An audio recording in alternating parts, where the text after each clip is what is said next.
ലാൽകുമാർ പറഞ്ഞ ഒരു വളരെ പ്രധാനപ്പെട്ട കാര്യമുണ്ട്. അതായത് മുഖ്യപുരോഹിതനായിട്ടുള്ള തന്ത്രിയുടെ അനുമതിയില്ലാതെ ചെയ്യാനേ കഴിയില്ല എന്ന് പറയുന്നതിൻ്റെ ഭാഗമായി ഈ അന്വേഷണത്തിൽ കണ്ടെത്തിയ ഒരു വിവരം കൂടി ലാലിലേക്ക് വരുന്നതിന് മുമ്പ് പങ്കുവെക്കുന്നത് നല്ലതായിരിക്കും എന്ന് തോന്നുന്നു.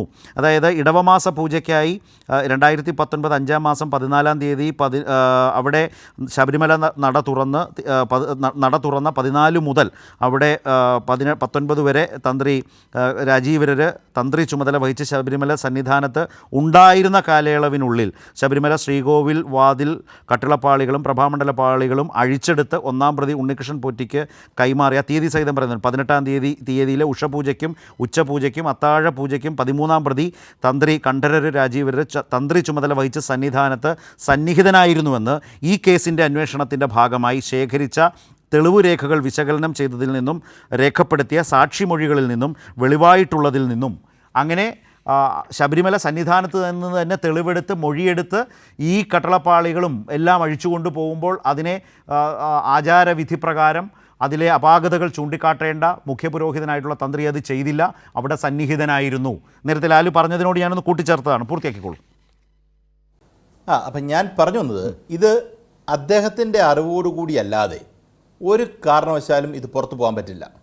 ഞാൻ ആദ്യം തൊട്ട് എടുത്തൊരു സ്റ്റാൻഡ്, എൻ്റെ സ്റ്റാൻഡ് വളരെ ക്ലിയറാണ്. ഇവരാര് തെറ്റ് ചെയ്താലും ശിക്ഷിക്കപ്പെടണം. പക്ഷേ ഇവിടെ ദേവസ്വം ബോർഡ് ഉൾപ്പെടെയുള്ള ഈ അഡ്മിനിസ്ട്രേറ്റീവ് വിങ്ങിന് കൃത്യമായി കബളിപ്പിക്കപ്പെട്ടിട്ടുണ്ട് എന്നുള്ളൊരു തോന്നലാണ് ഞാൻ ആദ്യം തൊട്ടേ ഇരിക്കുന്നത്. കാര്യം അനിലേട്ടൻ പറഞ്ഞതുപോലെ അവർക്കൊരു ഒമിഷൻ വന്നിട്ടുണ്ട്. ആ ഒമിഷൻ അതിന് മെൻസറിയ ഉണ്ടോ എന്നുള്ള കാര്യത്തിൽ എനിക്ക് സംശയമുണ്ട്. കാര്യം ഈ വലിയ അഴിമതി ഈ രൂപത്തിൽ നടക്കും എന്നറിഞ്ഞുകൊണ്ട് തന്നെയാണോ ഇത് ചെയ്തതെന്നുള്ള കാര്യത്തിൽ എനിക്ക് സംശയമുണ്ട്. കാരണം പോറ്റി അവിടെ വരുന്നു, പോറ്റി ഈ പറയുന്ന കാര്യങ്ങളിൽ ഇടപെടുന്നു, തന്ത്രി കൂട്ടു നിൽക്കുന്നു, അഴിച്ചുകൊണ്ട് പോകുന്നു. ഈ അഴിച്ചുകൊണ്ട് പുറത്തു പോകുന്നിടത്ത് ദേവസ്വം ബോർഡിന്, അന്നത്തെ മെമ്പേഴ്സിന്, പ്രസിഡൻറ്റിൻ്റെ ഉൾപ്പെടെയുള്ള ആൾക്കാർക്ക് ഒരു വീഴ്ച സംഭവിച്ചിട്ടുണ്ട്. ആ വീഴ്ച ഉറപ്പാണ്. അതുകൊണ്ട് ആ ആക്ട് കൊണ്ട് ഇവർക്ക് അൺഡ്യൂ ഗെയിൻ ഉണ്ടായിട്ടുണ്ടെന്ന് നമുക്ക് പറയാൻ പറ്റില്ല. അതുകൊണ്ടാണ് സഖാ അനിൽകുമാർ പറയുന്ന വാദത്തിന്, അല്ലെങ്കിൽ ഈ പറയുന്ന റിമാൻഡിൻ്റെ ആപ്ലിക്കേഷനകത്തും വളരെ പ്രാധാന്യമുള്ളൊരു കാര്യം താങ്കൾ സൂചിപ്പിച്ചത്, 1, 9, 10 പ്രതികൾക്ക് അൺഡ്യൂ അഡ്വാൻറ്റേജ് ഇതിനകത്ത് നിന്ന് ഉണ്ടായിട്ടുണ്ട്. എന്ന് വെച്ചാൽ ഗോൾഡിൻ്റെ ബെനിഫിഷ്യറി എന്ന് പറഞ്ഞാൽ അവരാണ്. ബാക്കിയുള്ളവർക്ക് സത്യത്തിൽ ഞാൻ കരുതുന്നത് അത് ശരിയാകാനും സാധ്യതയുണ്ട്. ഇവർക്കുണ്ടായിരിക്കുന്ന പൂർണ്ണമായ ലാപ്സാണ്. ഇവർക്കുണ്ടായേക്കുന്ന അഡ്മിനിസ്ട്രേറ്റീവ് ലാപ്സ് എന്ന് പറഞ്ഞാൽ യഥാർത്ഥത്തിൽ ഒരു പബ്ലിക് അതോറിറ്റിയിൽ ഇരിക്കുന്ന ആളുടെ അഡ്മിനിസ്ട്രേറ്റീവ് ലാപ്സ് എന്ന് പറഞ്ഞാൽ ഒമിഷനായിട്ട് നമുക്ക് അഡ്മിനിസ്ട്രേറ്റീവ് ലാപ്സിന്റെ ബെനിഫിറ്റ് എന്താണ്? ഇത്രയധികം സ്വർണം ചട്ടങ്ങളെല്ലാം മാറ്റി കൊണ്ടുപോകണമെങ്കിൽ ഈ 1, 9, 10 പ്രതികൾക്ക് അവർക്ക് സാമ്പത്തിക നേട്ടമുണ്ടാകണം, ബോർഡിന് നഷ്ടമുണ്ടാകും എന്ന തിരിച്ചറിവോടെ ഈ ഉദ്യോഗസ്ഥരും അന്നത്തെ അതിനെ ചുമതലക്കാരുമായിട്ടുള്ള ആളുകൾ പെരുമാറിയിട്ടുണ്ട്. ആ ഒമിഷനിൽ അവരുടെ ബെനിഫിറ്റ് എന്തെന്നൊരു പ്രശ്നമില്ലേ തന്ത്രിക്കടക്കം? തീർച്ചയായിട്ടും ആ ബെനിഫിറ്റ് എന്താണെന്ന് നമുക്ക് ഇപ്പം അറിയില്ല. അതെ, ഇപ്പം ആ ഇൻവെസ്റ്റിഗേഷനിൽ നിന്ന് പുറത്തു വരേണ്ട ഒരു കാര്യമാണ്. അതാണ് താങ്കൾ പറഞ്ഞതിനകത്ത് തന്നെ 1, 9, 10 അത് നിൽക്കുന്നത്, ബെനിഫിറ്റ് ഉണ്ടായിരിക്കുന്നത്. മറ്റേവർക്ക് അതാ ഞാൻ പറഞ്ഞേ, ഈ അന്ധമായി ചിലപ്പോൾ വിശ്വസിച്ചാലും ചിലപ്പോൾ പ്രശ്നം ഉണ്ടാകാൻ സാധ്യതയുണ്ട്. നോക്കൂ, ഈ ദേവസ്വം ബോർഡ് പ്രസിഡൻ്റായിരുന്ന പ്രശാന്തിൻ്റെ സ്റ്റേറ്റ്മെൻറ്റുകൾ നമ്മൾ എടുത്തു നോക്കിയാൽ മനസ്സിലാകും നമുക്കത്. ഇദ്ദേഹത്തെ കോൺടാക്റ്റ് ചെയ്ത് വീണ്ടും ഈ പറയുന്ന രീതിയിൽ ബാംഗ്ലൂരിലേക്കൊക്കെ കൊണ്ടുപോകാൻ ഇയാൾ തയ്യാറായി വരുമ്പം അത് പറ്റില്ല, ഞങ്ങൾ എത്തിച്ചോളാം എന്ന് പറഞ്ഞ് അയാൾ വളരെ ബോണഫൈഡി ആയിട്ടാണ് അയാൾ പറയുന്നത്, ഞങ്ങൾ എത്തിച്ചോളാം എന്ന് പറയുന്നത്. സത്യത്തിൽ അതാ പറഞ്ഞേ, നമ്മൾ ഡിവിഷൻ ബെഞ്ച് ആദ്യം കണക്കാക്കുന്നത് ഏതാണ്ട് ഒരു ഇറഗുലർ ആക്ടിവിറ്റി അവിടെ നടന്നു എന്നുള്ള രീതിയിലാണ്. ഇല്ലീഗൽ അല്ല, രണ്ടാണ്. ഒരു ഇറഗുലർ ആക്ടിവിറ്റി നടന്നു എന്നുള്ള രീതിയിലാണ് ദേവസ്വം ബെഞ്ച് ആദ്യം അതിനെ കണക്കാക്കുന്നത്. കാര്യം എന്താ, ഇവിടുന്ന് കൊണ്ടുപോകാൻ പാടില്ലായിരുന്നു, കൊണ്ടുപോയി. പക്ഷേ അവിടെ വലിയൊരു വീഴ്ച സംഭവിച്ചിട്ടുണ്ട് എന്നുള്ളത്. വീഴ്ച സംഭവിച്ചിരിക്കുന്നത് 2018 അല്ലെങ്കിൽ ആ പീരീഡിലാണ് ഏറ്റവും കൂടുതൽ മോഷണം നടന്നിരിക്കുന്നത്. ഈ പീരീഡിലല്ല സത്യത്തിൽ നടന്നിരിക്കുന്നത്. ഈ പീരീഡിൽ ഒരു സംഭവം ഉണ്ടായിട്ടില്ല.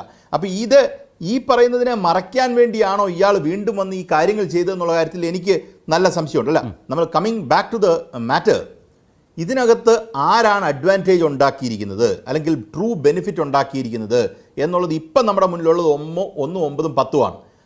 അതിൻ്റെ കൂട്ടത്തിൽ ഈ 1, 13-ാം പ്രതിയും കൂടെ ചേർത്ത് വെച്ച് ഞാൻ വായിക്കും. കാരണം നിങ്ങൾ മനസ്സിലാക്കേണ്ട ഒരു കാര്യം, 13-ാം പ്രതിയായ രാജീവര തന്ത്രിയാണ് ഇയാളെ ഈ സ്ഥലത്തേക്ക് ഇൻഡക്റ്റ് ചെയ്യുന്നത്. നോക്കൂ, അതാണ് നമ്മൾ മനസ്സിലാക്കേണ്ടത്. വേറെ ആരുമല്ല, ദേവസ്വം ബോർഡ് പ്രസിഡന്റോ ദേവസ്വം ബോർഡ് മെമ്പർമാരോ ഈ പറയുന്ന മുരാരി ബാബു ഒന്നും അല്ല ഇയാളെ അവിടെ കൊണ്ടുവരുന്നത്. ഇയാളെ കൊണ്ടുവരുന്നത് ഒരു മലീഷ്യസ് ഇൻറ്റൻറ്റോടുകൂടി ഒരു മോശം പർപ്പസിന് വേണ്ടിയിട്ട് തന്നെയാണെന്ന് ഞാൻ വിശ്വസിക്കുന്ന ഒരാളാണ്.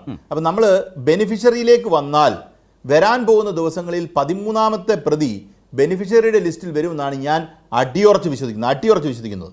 പിന്നെ നോക്കൂ, പത്മകുമാറിൻ്റെ ഒരു സ്റ്റേറ്റ്മെൻ്റ് ഉണ്ട്, വളരെ ജാഗ്രതയോട്. ഞാൻ ഒരു മിസ്ഇൻറ്റർപ്രിട്ടേഷൻ നടത്തുക എന്ന് കരുതരുത്. ഞാനായിട്ട് ഇൻ്റർപ്രറ്റ് ചെയ്ത ഒരു കാര്യമാണ് അത്. You can take it either you can discard it. പക്ഷേ ഞാൻ പറയാം, ശവന്തീനികളല്ല ഇത് ചെയ്തിരിക്കുന്നതെന്ന് ഒരു പ്രയോഗം അദ്ദേഹം നടത്തി. ഞാൻ മനസ്സിലാക്കുന്നിടത്തോളം ശവന്തീനികൾ, ഞാനിപ്പോൾ ഒരു ശവന്തീനിയാണ്, ഈ ചിക്കൻ തിന്നുന്ന ആളാണ്. ഇതൊന്നും തിന്നാത്ത ആളെയാണോ അദ്ദേഹം ഉദ്ദേശിച്ചതെന്ന് എനിക്ക് സംശയമുണ്ട്. ഈ നോൺ വെജിറ്റേറിയൻ കഴിക്കാത്ത ആൾക്കാരെയാണോ ശവന്തീനികൾ, അല്ലെങ്കിൽ അങ്ങനെ ആണോ വിചാരിച്ചതെന്നുള്ളൊരു ആദ്യം തൊട്ടേ എൻ്റെ മനസ്സിൽ കിടക്കുന്നൊരു കാര്യമാണ്. കാര്യം അങ്ങനെയാണെങ്കിൽ ഉറപ്പായിട്ടും പത്മകുമാർ പറഞ്ഞ സ്റ്റേറ്റ്മെൻറ്റും 13 തമ്മിൽ ചേർത്ത് വായിക്കണം, 1ഉം 13ഉം കൂടെ ചേർത്ത് വായിക്കണം. അപ്പം ഞാനതിനെ തീർച്ചയായിട്ടും 1ഉം 13ഉം കൂടെ ചേർത്തേ വായിക്കത്തുള്ളൂ. അതിന് ഒരു കാര്യം കൂടെ, ഒരു എക്സാമ്പിൾ കൂടെ പറയാം. നോക്കൂ, വാജിവാഹനം ഈ വിഷയം, ഈ തർക്കം ഉന്നയിക്കപ്പെടുന്ന സമയത്ത് വന്ന ഒരു വലിയ വിഷയം എന്താ? എൻ്റെ വീട്ടിലിരിക്കുന്ന വാജിവാഹനം ദേവസ്വം ബോർഡ് തിരിച്ചു കൊണ്ടുപോകണം. ഈ പറയുന്ന കേട്ട് കഴിഞ്ഞാൽ എൻ്റെ വീട്ടിലിരിക്കുന്ന വാജിവാഹനം ശബരിമലയിൽ നടന്ന് താഴ്മൺ കുടുംബത്ത് കയറി ഇരുന്ന പോലെയാണ് പറയുന്നത്, അല്ലേ? സത്യത്തിൽ വാജിവാഹനം എങ്ങനെ അദ്ദേഹത്തിൻ്റെ വീട്ടിൽ വന്നു, ആര് കൊണ്ടു കൊടുത്തു, എങ്ങനെ അദ്ദേഹത്തിന് അത് കസ്റ്റോഡിയൻ ആകാൻ പറ്റും എന്നുള്ളതിന് ഉത്തരം പറയണ്ടേ? അതിൽ നിന്ന് ആ മെറ്റീരിയൽ ഒബ്ജക്റ്റിൽ നിന്ന് ലോസ് ഉണ്ടായിട്ടുണ്ടോ? ആ ലോസ് ഉണ്ടായിട്ടുണ്ടെങ്കിൽ എങ്ങനെ? ഇതിനെക്കുറിച്ചൊക്കെ വലിയ രീതിയിൽ ഇൻവെസ്റ്റിഗേഷൻ നടത്തണം. ഈ തർക്കമുണ്ടായി കഴിഞ്ഞ് നോക്കൂ, ഈ പോറ്റി ഇങ്ങനെയുള്ള ഒരു റെവലേഷൻ നടത്തിയ ശേഷമാണ് ഈ തന്ത്രി ഇത് പറയുന്നതെന്ന് ഓർക്കണം. എൻ്റെ കയ്യിലിരിക്കുന്ന കാര്യം തിരിച്ചു കൊണ്ടുവെക്കാൻ സമയം കിട്ടിയില്ല. ഏതേലും തരത്തിലേ ഞാൻ മനസ്സിലാക്കുന്നിടത്തോളം ഇത് തിരിച്ചു വെക്കാൻ ഒതുക്കത്തിൽ പറ്റുമായിരുന്നെങ്കിൽ അങ്ങ് വെച്ചേനെ. പക്ഷെ അത് പറ്റിയില്ല. കാര്യം അപ്പോഴത്തേന് കളം മാറി, SIT വരുന്നു, ഇൻവെസ്റ്റിഗേറ്റിംഗ് ഏജൻസി വരുന്നു. അപ്പോൾ ഇത് കള്ളത്തരത്തിൽ തിരിച്ചു കൊണ്ടുവെക്കാൻ പറ്റാത്തൊരവസ്ഥ വന്നു എന്നാണ് ഞാൻ കരുതുന്നത്. അതുകൊണ്ടാണ് എൻ്റെ കയ്യിലിരിക്കുന്ന വാജിവാഹനം നിങ്ങൾ തിരിച്ചെടുക്കണം. അത് അദ്ദേഹം എക്സ്പ്ലെയിൻ ചെയ്യേണ്ട വിഷയമാണ്. എങ്ങനെ, എന്നെ കേൾക്കുന്നവർ ആലോചിച്ച് നോക്കിയാൽ മനസ്സിലാവും, എങ്ങനെ ഇദ്ദേഹത്തിൻ്റെ കയ്യിൽ ഈ വാജിവാഹനം വരും, ആര് കൊണ്ടു കൊടുത്തു? ശബരിമലയിലെ ദേവസ്വം ബോർഡിൻ്റെ സ്വത്ത് എന്ന് പറഞ്ഞു കഴിഞ്ഞാൽ അത് അയ്യപ്പൻ്റെ സ്വത്താണ്, തിരുവിതാംകൂർ ദേവസ്വം ബോർഡിൻ്റെ സ്വത്താണ്. അത് ഇദ്ദേഹത്തിൻ്റെ വീട്ടിൽ സൂക്ഷിക്കാൻ പറ്റുന്നതാണോ? ഇദ്ദേഹം സാലറീഡ് ആളാണ് കേട്ടോ, തന്ത്രി ദേവസ്വം ബോർഡിൻ്റെ സാലറി മേടിക്കുന്ന ആളാണ്. അതുകൂടെ നമ്മൾ മറന്നു പോകരുത്.